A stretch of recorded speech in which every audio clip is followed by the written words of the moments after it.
most original talk radio station anywhere. We are LA Talk Radio at latalkradio.com.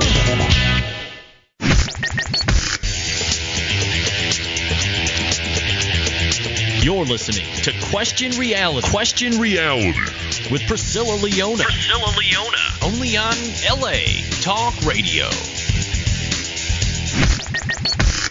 Hi, welcome to Question Reality. I'm your host, Priscilla Leona, and we are coming to you live from Studio City, California.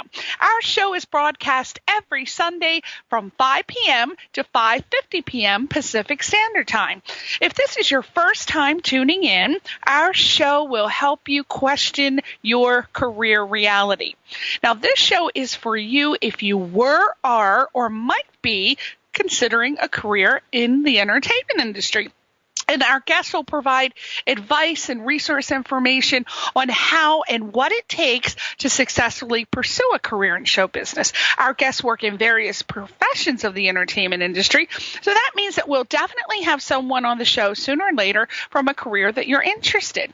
If you want to check out our past guests, read their bios, listen to their interview instantly, or download one of the shows, go to the LA Talk Radio website, which is latalkradio.com.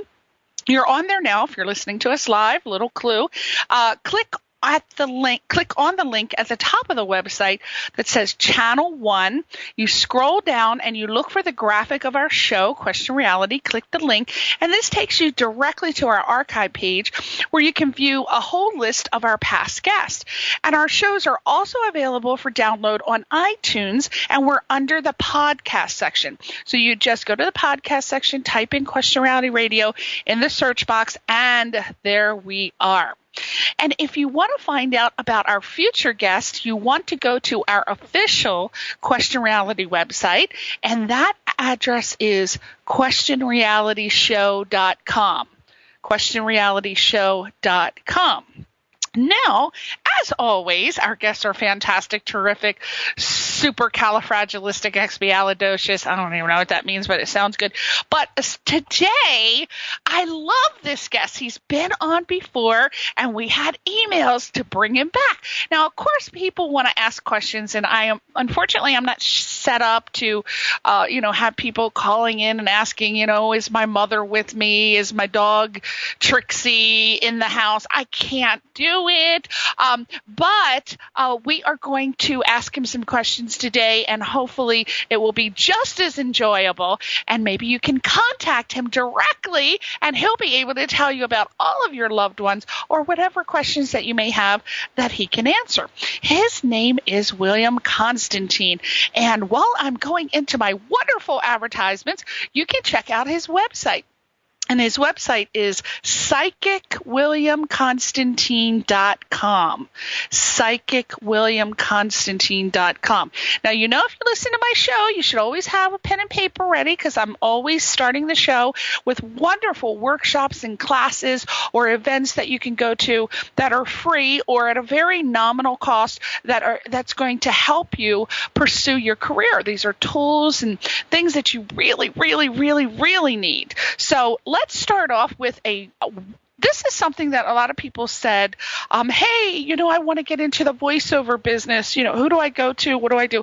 Well, I have a lot of friends that are voiceover teachers that I can recommend, but I wanted to specifically tell you about a voiceover workshop that was just brought up to me, which I really love the Actors Creative Workshop. It's actorscreativeworkshop.com. They really have some awesome casting directors over there, and I've never been there myself, but a lot of my friends who are actors go there, and they just say that it is a very positive environment, very good casting directors, very professional.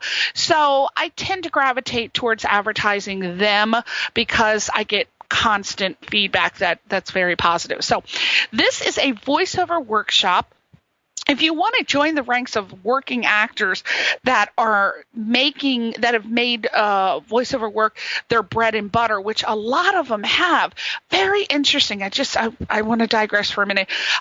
I don't know if a lot of you remember a show that was on. Oh my God, this is going to date me. Even though I was a baby when I watched it, I remember it. It was called Family, and it had this actress named Christy McNichol on, and I think her character's name was Buddy. Now she became like America's sweetheart. Everybody loved her. Oh my God, she was in everything. She was the highest paying actress at the time on television, being just $1 million, which was unheard of at that time. And everybody wanted her. Everybody loved her. Everybody wanted to be her. And due to a very documented public,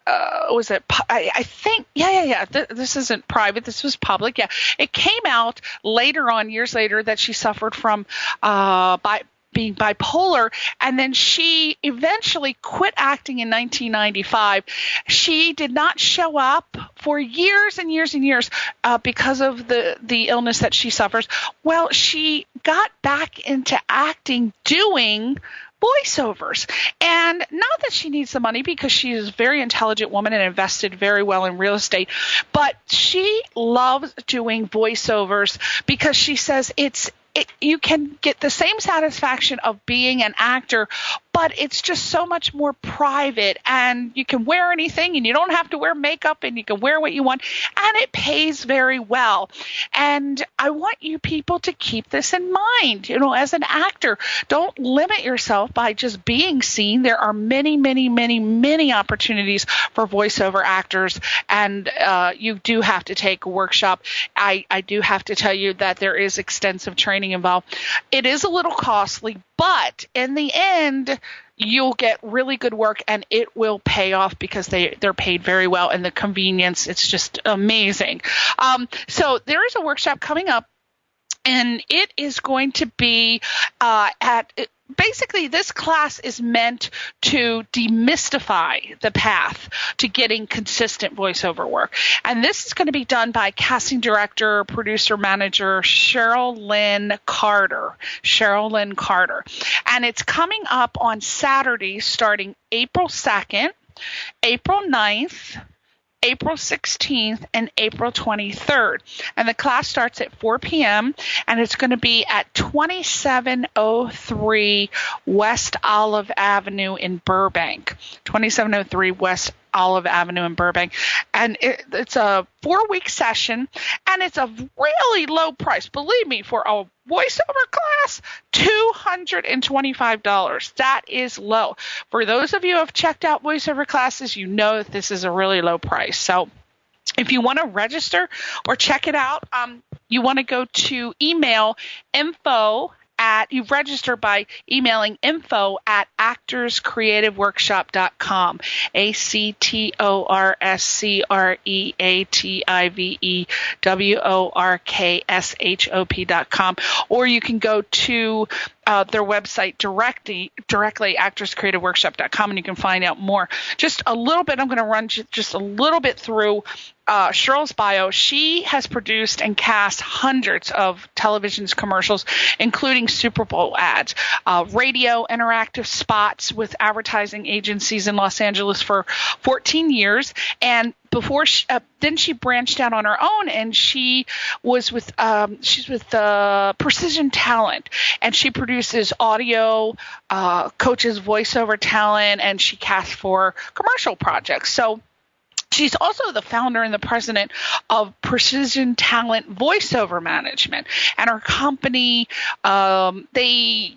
their focus on educating and empowering voiceover talent. So they also market them to different media forms, because there's many, many different ways to get jobs in voiceover work. And she, as president, she oversees the acquisition of all the talent and the coaching and the marketing, as well as the day-to-day administration. So most likely if you go over there, you're going to talk to her, meet her, or see her roaming around there. She's also the creative director and the casting director and producer for all the audio, book, and multimedia audio productions. So she's also spoken at Actors Network, UCI, CLU, and UCLA. So very, very, very, very important to get your little butt over there to a voiceover workshop. I guarantee you'll love it, and you should be exploring all areas of acting if you are an actor. All right, so now let's talk about our fantastic guest, William Constantine. Now, William, who was on our show last year, I think I'm going to officially make him the show psychic. He doesn't know it yet. But so many people just enjoyed our show. We didn't get through all of our questions, but we just had a ball. And hopefully we can get through them today because I have a total of 8 questions. So hopefully we can get through them today. Now, William is really highly sought after. He's an internationally acclaimed psychic medium, spiritual and psychic counselor, and a top executive of the Rachel Ray show dubbed William the greatest psychic medium the world has ever known. So he has quotes galore. I mean, if you go to his website, you can read so many quotes. So many people in the entertainment industry who have had sessions with him just rave about him. They rave. They cannot say enough. They say he's the real deal. He's a psychic medium who delivers accurate messages in a thoughtful, compassionate way, that he has a profound understanding of death and loss. He genuinely cares about his clients in the healing process. So many people, I just can't even tell you the quotes over there. So he really helps to give clarity to many of life's issues. And he also, in some cases, can give advance warnings to you. So you will definitely be impressed by him. He is the preferred psychic advice provider as far as I'm concerned. Not that I have experience with psychic mediums. He's actually my very first, other than 3 psychics when I was younger, and my crazy hippie cousin used to drag me to psychics in New York, and they told me I was a lemonade stand in the desert. Of course, I'm like 10. I don't know what that means, but, maybe I'll ask William what that means. But we are going to talk to him right now because William, for over 10 years, he's been training with angels, ascended masters, and spirits. And while he's a psychic medium, he's come to realize that his reason for being is to help others reach a higher level of consciousness and tune into their own intuition. And my God, especially in Hollywood and in the entertainment business, we need to tune into our own intuition. Sometimes these people can be a little insensitive. So you need to tune in, learn to read between the lines. And he does this in his work as a spiritual psychic and counselor. So many of you need his help. He's helped so many families who've lost someone due to murder and suicide and all forms of death. And he's helped them realize that their loved one is very much present within their lives. So if you've had somebody that you've lost recently, he would be a really good person to talk to about that, because you never know who's lurking around you. There could be a loved one trying to tell you the money is under the television. The money is under the television. There could be lots of treasure, and and your loved one is just hovering around you, but you can't hear it because you're not tuned in. Well, William can help you. He's probably going to kill me for saying that because he really helps. He says it's not about the money. But anyway, we are going to talk to him about that. He has incredible abilities, and we are going to find out a little bit more. Without further ado, let's ask William. Are you there, and are you mad at me for the treasure thing? I'm here, and I'm not mad. Honestly, there are people that hide money. I've dealt with spirits that have stashed money behind blinds and under the floorboards. I mean, just like you would in a classic movie. Right. But and people have come to me to help find that, and even lost wills and things like that. Where because people do the weirdest thing when people die. They steal. They hide the will, They create their own copies. They get themselves written into the will. There's a lot of different things that people do that's sort of shady, and it's one of the things that I try to help iron out, at least with my clients. Now, I may not be able to get them that money back, but I could definitely give them the peace of mind and let them know what was supposed to go to them so they can keep an eye out for that type of stuff. Because a lot of times, it's not necessarily the money that's valuable. It's what that person wants to to hand down and pass down as a generational memorial memento type thing. Right, like a family important. heirloom. Yeah, like a family heirloom, a ring that your great-great-grandmother was married in. So, yeah, more importantly, that's more important than money sometimes. The silver tea set, who knows? I know I heard of a long time ago, a friend of mine, Karen, she said that she went to a psychic because her aunt had promised her this silver tea set that was, I think, Martha Washington or something. I don't remember. It was Martha Washington. It belonged to her, and somehow her family got it. And it was hidden in a bag in the backyard, but nobody knew about it, right? And she went to a psychic, and he said, and of course I'm paraphrasing, but he said something like, I see dirt, I see trees, it's where dirt and trees are. Sure enough, they dig the whole damn backyard up, and the silver set is in a burlap bag in the backyard. So you can help. Psychics can help you find your family heirlooms if anybody's interested in that. All right, so let's, we didn't get to cover a lot of those questions, so let's get to those because you know how fast this show goes. Now, a question. This is from Edward from Boca Raton, and he says, what is the difference between psychic medium, spiritual healer? What does a spiritual and psychic counselor do for people? Okay, well, first off, let me get to the difference between a psychic and a psychic medium. First off, all psychic mediums are psychic. That means that they're intuitive. They have the ability to sense energies and connect with people intuitively, and almost everybody can do that. Everybody has had that instance where they've connected with somebody and maybe known something about them or picked up the phone before the phone rang. That's intuition. That's stuff that people can actually enhance and modify and grow. And so basically that's what a plain old psychic is. Now, a psychic medium could do that in addition to communicate with the other side. So a psychic medium talks to the other side, and they can help you intuitively in your life path, your career, whatever it is, whether or not you need to move, whether or not you're in the right relationship, whether or not, you need guidance with, should I purchase this or shouldn't I purchase this, or when will I come into this or when won't I come into that.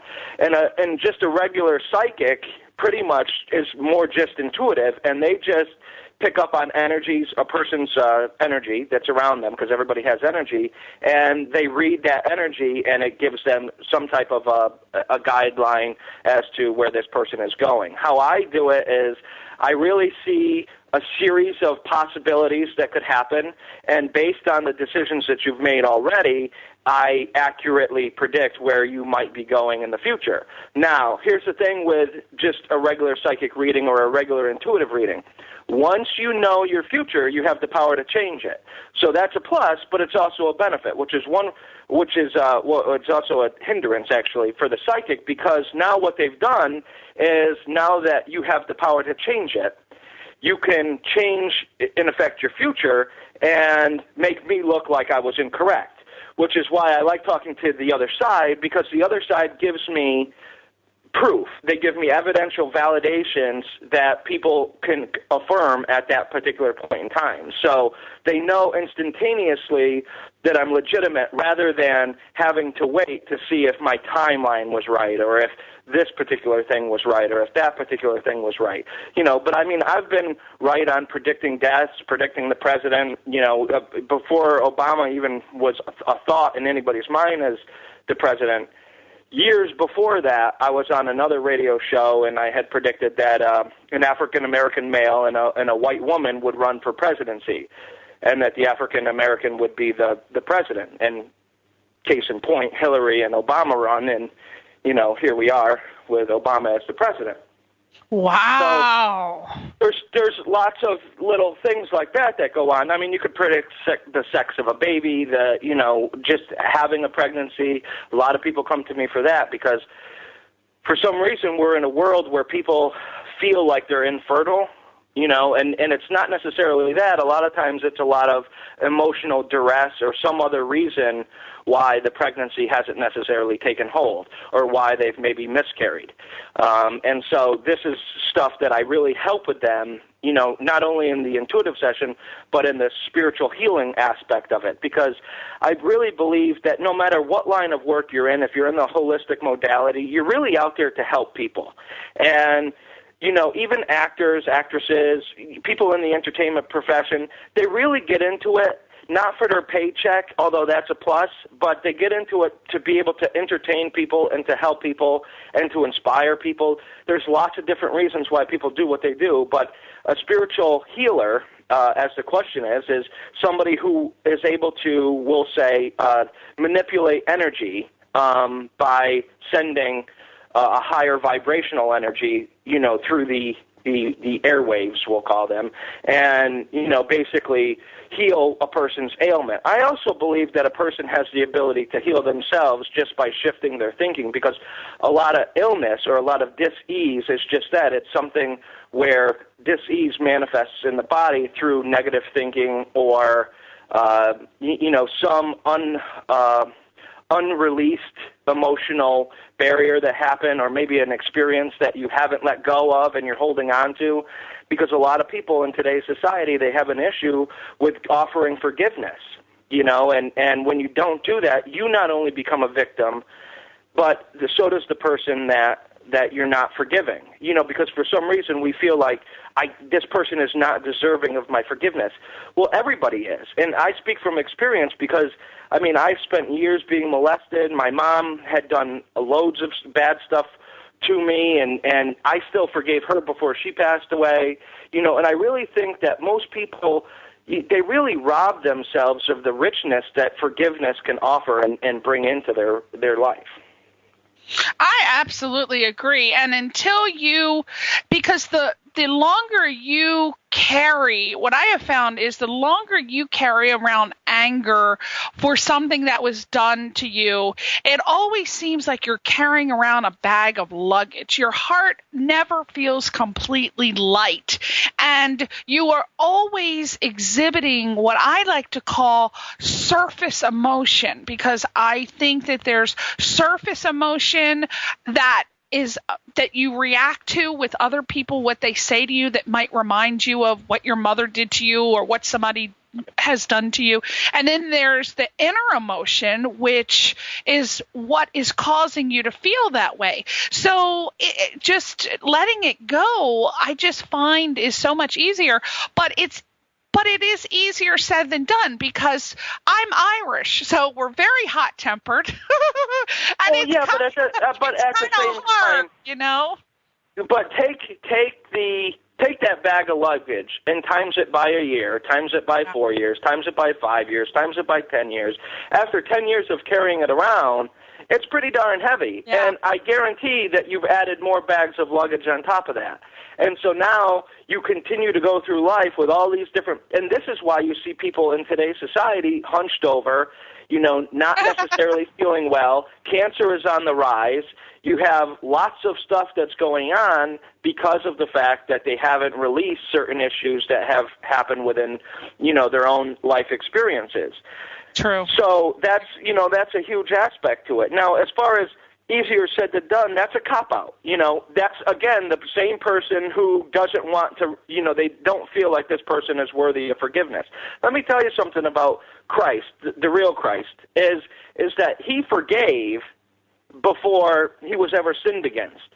So the issue is that, even prior to sinning against this man, he instantly, you were already forgiven. You were already released of that. And he didn't carry that around at all because he just instantly released you. So like I think I said the last time I was on the show, was imagine if we responded with September 11th with not a retaliation, but with love and compassion, and we united together as the United States, and we pulled together as a unit, and then, we actually came into some type of a discussion or some type of something with the countries that have attacked us, and we came through in sort of a law of one mentality, and we started treating people as if they were an extension of us, because they are, and not something separate of us, and then the world would be in a far greater place than what it is right now. I agree 100%. Now, I got to get these questions in, or else we're going to have another session, because these people want to know when their questions are going to be answered. All right, let's go to the next one. Julie from Fresno asks, Dear William, a lot of people choose to believe in psychic. What is that? Oh, God, I hate when people can't write. Oh, people learn how to write. Okay. A lot of people choose to believe in psychic, mediums, etc. And a lot of people don't. And there are people who have been converted, shall we say. Okay. Mm-hmm. What would you say is the one thing that happens between a psychic and a non-believer that might convert them into being a believer? Did you understand that? Yeah, and here's the thing: is there's no one certain thing. For different people, it's different things. It's the evidential validation. For me, as a medium, it's when I give you a hardcore proof that I'm actually talking to a loved one, whether I'm giving a physical description of that person, whether I'm nailing down their personality, whether I'm telling you what your house looks like on the inside, because spirits will take me on a guided tour of your house, whether I'm telling you about a particular photo, whether I'm telling you about a particular jewelry set or a particular date or a particular memory. There's things that only that person could know. And the issue is a lot of the mainstream psychics that you see on TV now, as much as I dislike to say this, you see a lot of general stuff. You see a lot of, it used to be, John Edwards used to give names of people. And now it's more, I'm getting an M connection, I'm getting an A connection, I'm getting a J connection. And that doesn't tell me if it's first, middle, or last. So skeptics are on the rise because it's very difficult for people to, really nail down. Now, one of the other issues is that a lot of people in the industry will toss out biblical names first. And most people know a Joseph, a Mary, or so on, because they just happen to be biblical, and people just used to be obsessed with the Bible and, constantly name, their loved ones after biblical characters. So that's great, except for the fact that it's very easy to just toss out names. So names are something that I sort of stray away from unless I hear it a half a dozen times, and then I'll say, okay, what's the connection between you and this person? And honestly, I think where the real believers come in is when they've argued with me, because there's a lot of people that will tell me that I'm wrong during a session, and they'll leave the session thinking one particular part of the reading is wrong. And now we all know how the human ego works. Once one thing is wrong, everything else was right, but once that one thing was wrong and they couldn't validate that, the whole reading sucked, right? Absolutely, right. So now what happens is now they go home and then they stew on it. And they start talking to this family member or that family member, whether they're griping or trying to get more information, but eventually that validation gets validated because it necessarily wasn't for them, but for somebody else.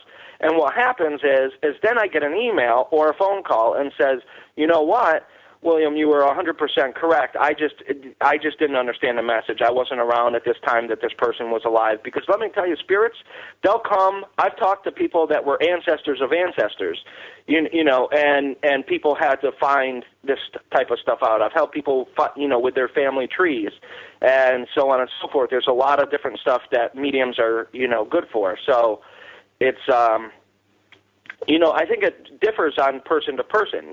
For some people, Absolutely. As far as just a psychic aspect, me being able to predict the sex of a baby. For some people, that is hardcore validation because that's something that they didn't even know.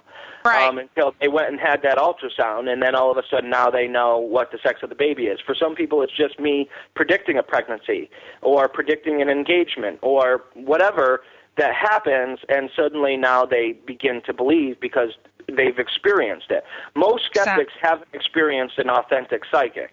Right. And so it's easy for them to stop and say, oh, this guy's full of beans, and then all of a sudden, when they experience it, it shifts for you because now it's real and it's tangible and it's something that you can hold on to, and it's one of those, momentous moments in your life that you tend to remember. Right. Now, I'm going to hold off on the last two questions here because I actually have some personal questions that I want to ask you here about a show that I saw. Now, I saw this show called Mediums, We See Dead People. It was from 2005. I don't know if you saw it. But on this show, a medium said that some people have spirits following them, and when you take a photograph, you'll see them. And I was thinking, if that's the case, why is it only some people and not all people? Why is it that some people have spirits following them and not all people? That's my first question. Well, I mean, here's my experience. My experience is that mostly everybody has spirits around them. Now, people in, say, a spiritual profession, like a medium, now they're going to have a plethora of spirits following them because they're in the profession and spirit world knows, hey, this guy could see us, this guy could communicate with us, and we're just going to continue to bother him or her until they relay our message or help us out. So that's A. Now, it depends on if this person is saying that the person themselves were haunted, maybe they had an object or something like that, and there was the spirit was attached to them in some way. As far as capturing a spirit image, that's either hit or miss. That's whether or not, to me, my personal feelings is that's whether or not the spirit wants to manifest in front of the camera. Some do, some don't. So I think that's really the call of the spirit and not the necessary person that, that comes through. Okay. For example, when I've done gallery readings, which is in front of a large group of crowd or a smaller group, a lot of times you'll get what's called spirit orbs. Now, I'm not a 100% believer, but I just know that when I'm doing a gallery reading, there's a ton of them. So it has to be linked somewhere because it's not just dust everywhere. Right. Dust just started blowing around. But a lot of times you have to sort of debunk, and that's one of the things that I really try to do because, sometimes I just think that people's imaginations, just sort of go in one direction, and all of a sudden they start seeing things when things aren't in the photo. They see an orb, and it could really be something that was stuck on the lens, or it could have been, dust in the air, or it could have been, a light streak could be that they moved the camera just so as they were taking the photo, and it caused a light streak in the image. So there's a lot of things that people have to sort of take into consideration before they just say, oh, this is spirit activity, or this is this, or this is that. Because I find that there's a lot of people who, after watching all these paranormal shows, That's me. I watch all the paranormal shows. That's where I got my next 5 questions. Yeah, and they get very hooked on this idea that spirits are constantly manifesting in photos. So what they do is they start looking and analyzing their photos a lot deeper, and they start seeing things that aren't necessarily there. Right. It's like when you're looking at a cloud. Now, a cloud's a cloud, but sometimes a cloud may look like something else because we're trying to find shapes in the clouds. Exactly. The same thing when you're looking in the photo, you're trying to find something that may not necessarily be there, but you tell your reticular activating system in your brain to say, hey, find me this in this photo, and it does. So just like in the 80s when you were taking a hit of microdot acid and you saw a pink elephant on the ceiling. You're like, hey, is that a pink elephant? Where? There it is. Oh, yeah. So you see what you want to see, right? So I understand that completely. Now, my next question is, I watch all the psychic shows. Yes, I do. I'm one of those people. Any reality show on paranormal, I'm watching it. And one of my questions is, I remember one of the mediums said that there can be spirits following you. And who are these spirits? He said there can be spirits following you who are only your family members or just strangers. And I'm thinking, why not both? Because logically, it would be your family members. Why would strangers follow you? Well, I don't necessarily think strangers follow. I think what happens is that they may particularly like your energy, or they may like something about you, or they may think that you're somebody, maybe because you remind them of somebody, or they may just be walking around in the same space that you happen to be sharing, and, to a medium, it's coming across as though they're being followed, when in actuality, that person may just be, Oh, yeah. Stop and look around in the mall, and just because you have, 5 people behind you doesn't mean that they're following you. They're going it just means that, they're heading in the same direction. Oh, yeah. Well, that completely answers that. Yeah, that makes sense. Okay, so when the dead go, one of the mediums said, one of those I don't know if he was, I can't remember, but he said, when the dead go, the spirit leaves the body. When the spirit, what did he say? I'm trying to quote him exactly. He said, when the dead go, the spirit leaves the body, and they always leave gifts behind. And I'm thinking, does that sound correct for criminally violent people? I mean, what kind of gifts are the criminally violent, the rapists, the murderers, all of these hard people? What gifts could they possibly leave behind? Their death. But that's not a gift.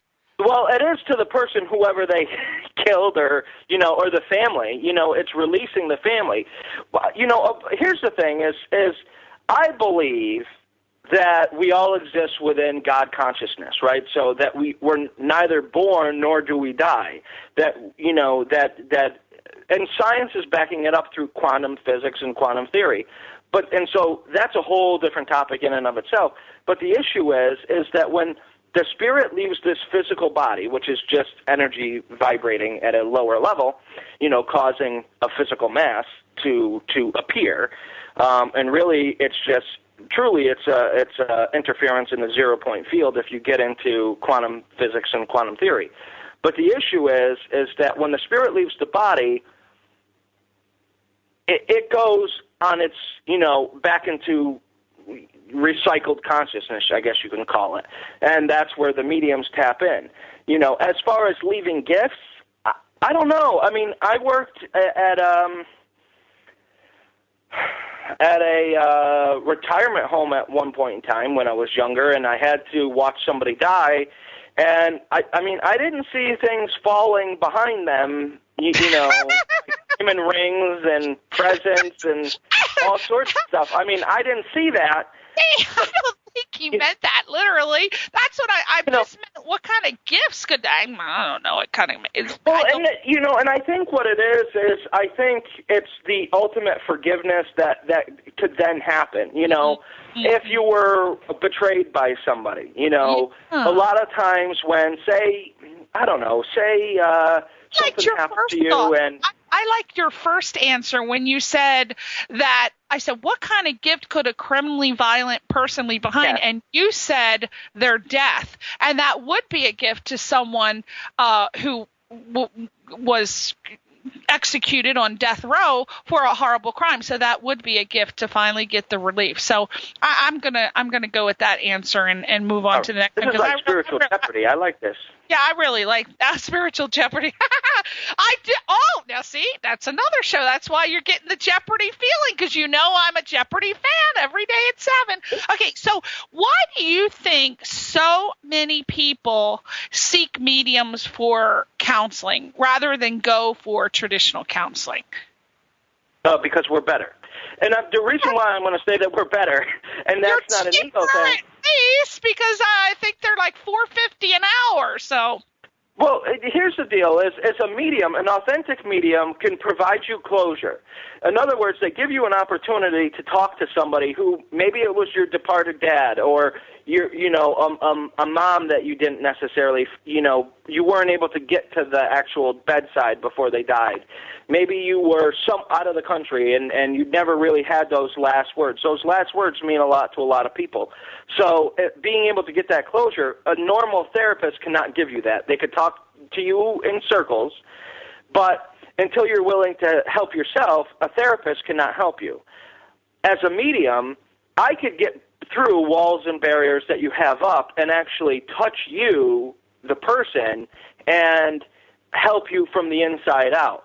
And a lot of people need that. So the other issue is that, you have people who experience death and they want closure. Maybe it's a suicide that they were touched by, and now they want to understand because now they're filled with anger. They feel like the person was selfish. They feel a lot of things. And when they actually find out the real reasons why this happened, it provides them closure, but they're also able to forgive and release and not beat themselves up over it, because what happens is a lot of people go, I should have done this, I could have done this better, I could have done that better, I could have done this better, or they start saying the spirit could have done this better, they could have came to us, they could have done this, they could have done that. And I think when you finally realize what happened and should have happened, then it's easier for you to release, but then I could also work with you as a life coach or counselor and actually help you get beyond grief, because, being a medium is really part of the process. It's like a phase that people have to go through. First you go to the medium, and then you get counseled, because first you get the closure, and then you really need somebody to help you get you through the grief process to get back to a place of living. Because a lot of people, when somebody dies, they feel like a part of them has died as well. Or they're just so angry that something has happened, or they feel like this person cannot, or they won't be able to see this person anymore. They won't be able to get messages from this person anymore. This person has abandoned them. A woman who maybe miscarried, suddenly beats up on her body. But when she talks to the miscarried baby, and the baby comes through and says things like, hey, Mom, Dad, I understand, what happened, and everything happened for a reason, and da-da-da. And each miscarriage is different, so I can't say and just generalize, with what happens with miscarriages, but there's a lot of things that go on, and, and that gives that woman the release that she needs to stop beating up on herself and really shift her consciousness into a positive light. Or somebody who maybe made the decision to have an abortion, it beats up on themselves maybe later on down the road in life where they feel like they can't get pregnant. Again, we're back to the pregnancy thing, but they can't get pregnant, and now all of a sudden they start thinking, well, maybe this is a karmic cause due to the abortion that I had. It isn't. Right. I can guarantee it isn't. But the issue is that people feel this way, and when you feel this way, you start to beat up over yourself, and a therapist cannot help you with that. A medium has to, because somebody who can bring through the message from that departed baby is going to be far more profound than a therapist and paying, Absolutely. Whatever it is. I agree 100%. We got to chalk one up for our psychics on that issue. Now, William, you are not going to believe it's 5:43, and we got to end the show at 5:50, and I want to get this in. I have been waiting for you to come on this show just so I could address this issue, so hopefully you can help me with that. Now, I don't know if you're familiar with the show Medium. It was based on the life of Alison Dubois, psychic. I'm going to put air quotes on that. I don't know if you saw or heard about the appearance that she had on the reality television show, The Real Housewives of Beverly Hills. I don't know if you heard about this, but she went on the show and made a complete ass out of herself, in my opinion. Personally, my opinion. I got to put that out there. And I loved the show, and I had been a total loyal fan from the first show, but the way she acted on this show was deplorable. She was bitter and catty and vile and mean-spirited and cynical and sarcastic and degrading to a couple of the women that were on the show. And I never watched that show again. And it was canceled shortly thereafter. So I assume that others felt the same way, but she just, in my mind at least, was a disgrace to the psychic, medium, spiritual counselor profession, and kind of made the validity of the profession to be questioned. And because we had never, or I personally had seen her before on the Cake Boss or one of those shows. That's the only time I had seen her. Charm City Cakes.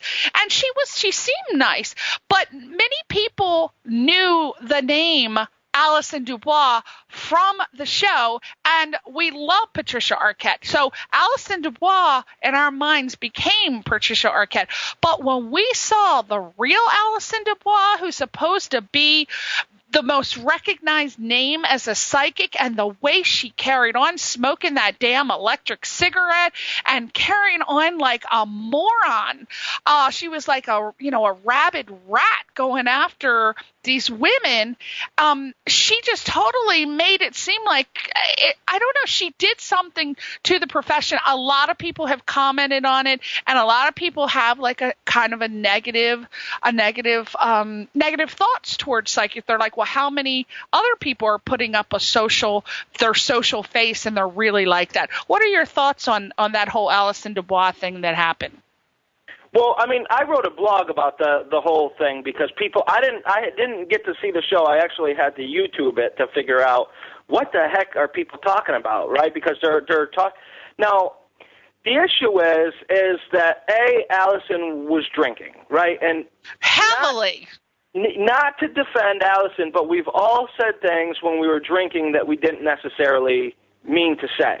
Now, that's not a pardon to Allison with what she said and how she said it, nor is that an excuse for the reading that she did for the housewife that was there and the prediction of death that she did, because, I mean, in my blog I go a little bit more extensive into it, but the issue is that it was wrong of her to do that and to act that way. Plus, it doesn't fare well in her light. And I know that the Allison that you saw, I don't know her personally. I mean, I know that it's very easy to upset Allison. And I can understand, because when you're in the limelight, a lot of people want you for the psychic and not to befriend you as a friend.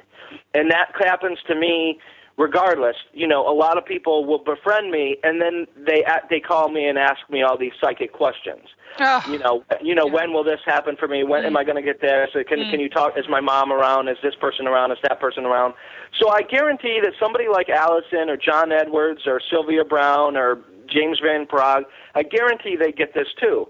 And so I think that what you saw was the snapping point of a psychic medium. Somebody who got annoyed with the constant badgering, of that aspect, or constantly being put to the test. Because the one thing psychics don't, unless we're willingly adhering to a test, we don't want to be tested by anybody. Either you believe in us or you don't. And quite frankly, it doesn't bother me either way. The more you believe, the better the reading is going to be for you. The less you believe, the less the reading is going to be for you. So the issue is Allison, I think her character was damaged by the fact that this whole thing had happened. And, and I'm not saying anything, but I know people that know people that know people, and, it's just, the rumor has it is that the drinking was an issue, is an issue for Allison. Well, sometimes when people drink, their true personality comes out. And I am a highly intuitive person, very, very intuitive. I think I'm a sensitive, but I'm not sure. And I can read people's faces like there's no tomorrow. There's not one person who doesn't know me that doesn't say, okay, so you saw her, so what's she really like? I've become known amongst my friends as having that ability. And I know from what I saw, yes, she was drinking, but that woman's face was etched in everything that I just stated that she was. And I think that those were her true colors. So yeah. I really think that she's everything that I said. And I would not, if I were in your profession, I would be embarrassed to have that woman in my profession, because I don't even want to say her name anymore. And I'm not like a crazy fan of the Real Housewives, but I think that was totally unnecessary. And unless they did some serious editing, she was not provoked into doing a reading. She was not provoked at all. She was asked one time, and that's it. So listen, that's the thing. That is an aspect that you have to take into consideration. Because the issue with Hollywood is Hollywood, and they edit things and cut things out and splice things together to make it seem like something. Absolutely. And so in Allison's defense, I don't really know 100% what had happened prior to that, what her previous relationship with these ladies were. Right. Because we know that the Real Housewives, they're divas, and they're not necessarily the nicest people when they're being portrayed on TV, and you see them backstabbing each other. So that's sensitive. James, I'm sorry. I'm so sorry. I just got a note that our time's up. It's 5:50, and I gotta end the show, or else I'm gonna get in trouble. I'm so sorry, William. You left me again with 4 questions. I don't know what we're going to do. I'm just going to have to limit it down. Listen, everybody, go to William's website, psychicwilliamconstantine.com. Forgive me for cutting you off. We are going to pick up that Allison Dubois story. Will you please come back again? Absolutely. Okay, everybody, go to William's website. We love William Constantine. Psychic William Constantine. PsychicWilliamConstantine.com. Say goodbye, William. Goodbye. Bye.